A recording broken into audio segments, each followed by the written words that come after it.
Si crees que la historia de Lucifer es solo un mito religioso, prepárate para descubrir una verdad mucho más profunda. No es solo el villano de la Biblia, es la mente más brillante que cayó en desgracia. Su historia no se trata solo del mal, sino de cómo alguien tan glorioso puede convertirse en el adversario más temido. ¿Podría pasarnos lo mismo? Vivimos en un mundo donde el orgullo nos seduce, donde la ambición nos promete grandeza, pero ¿a qué costo? Lucifer no cayó en un solo día.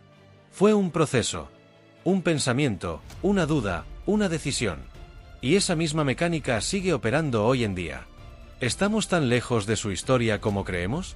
Quédate hasta el final y descubre lo que pocos se atreven a contar. Déjame tu like y suscríbete para no perderte los próximos episodios. Ahora, volvamos al principio de todo. Lucifer, la obra maestra de Dios. Desde el principio, Lucifer no era una simple criatura celestial, era la joya más brillante de la creación divina. Su belleza era indescriptible, su inteligencia superaba la de muchos, y su poder era inigualable entre los ángeles. No era solo un espectador en el cielo, sino un líder, guiando los coros celestiales en alabanza a Dios. Imagina a un director de orquesta con la batuta en mano, cada nota, cada armonía perfecta, vibrando bajo su dirección. Así era su papel en el paraíso, una obra maestra en acción. Pero, ¿qué ocurre cuando una estrella brilla demasiado y empieza a verse a sí misma como el sol?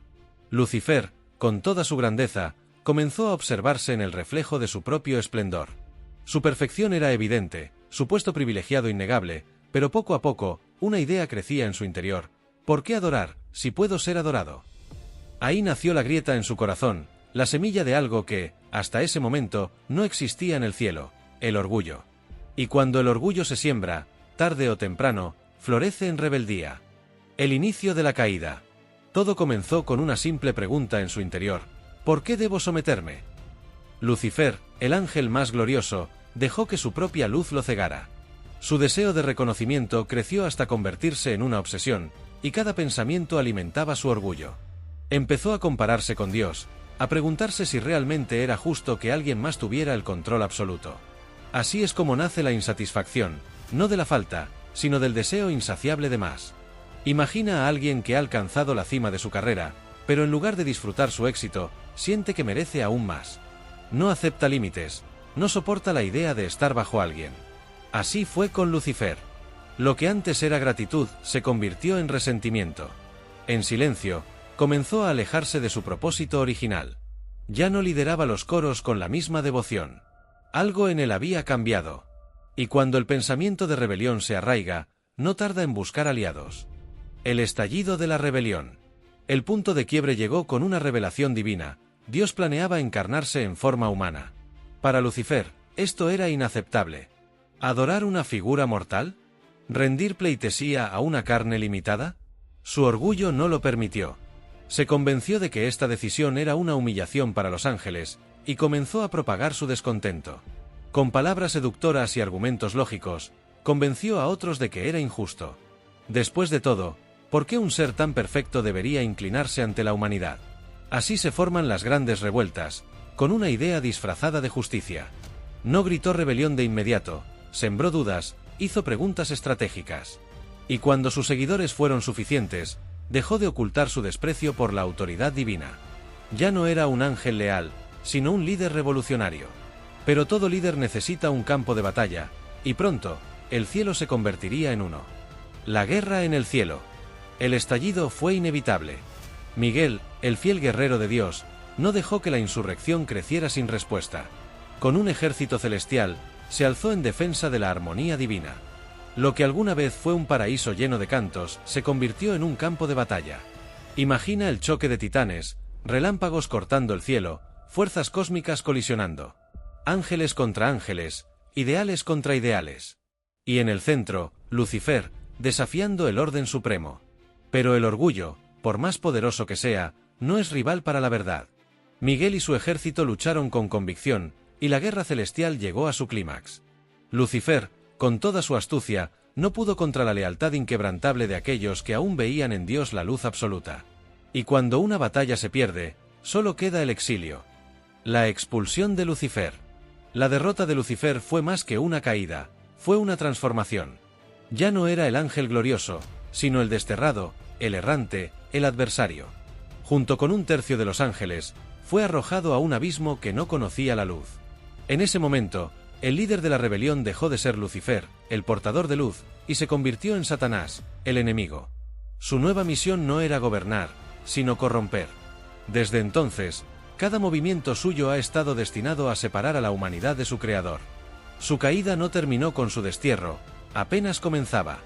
Y si no podía vencer en el cielo, buscaría la manera de hacerlo en la tierra. Así, con su astucia intacta, fijó su mirada en la creación más amada de Dios, la humanidad. El engaño en la humanidad.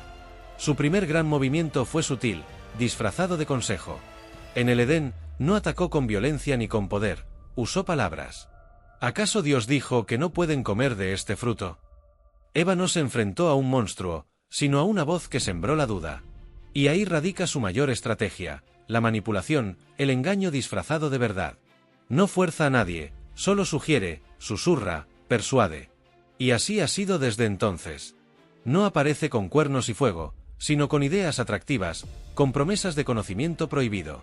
En la vida diaria, esto se ve reflejado en las pequeñas elecciones.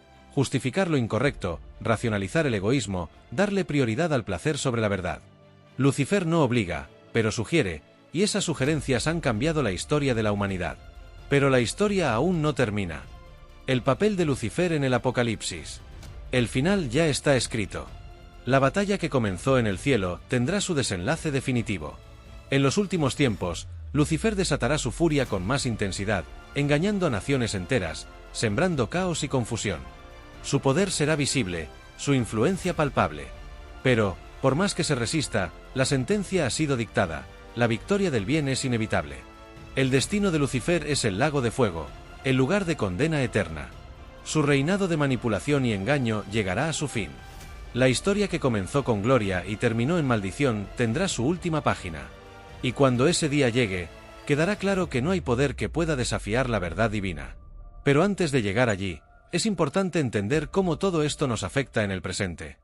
Ahora que conoces la historia de Lucifer desde una perspectiva más profunda, surge la pregunta más importante: ¿qué harás con esta información? Porque, al final, su caída no es solo una historia del pasado, es un espejo en el que muchos pueden verse reflejados. ¿Cuántas veces el orgullo ha nublado tu juicio? ¿Cuántas decisiones has tomado basado en la ambición, sin medir las consecuencias? La verdadera lección aquí no es solo sobre el bien y el mal, sino sobre el peligro de creerse invencible. Lucifer pensó que su luz era suficiente, hasta que se apagó. ¿Qué elección harás tú? Deja tu comentario con tu reflexión y activa las notificaciones para seguir explorando estos temas juntos. Nos vemos en el próximo episodio.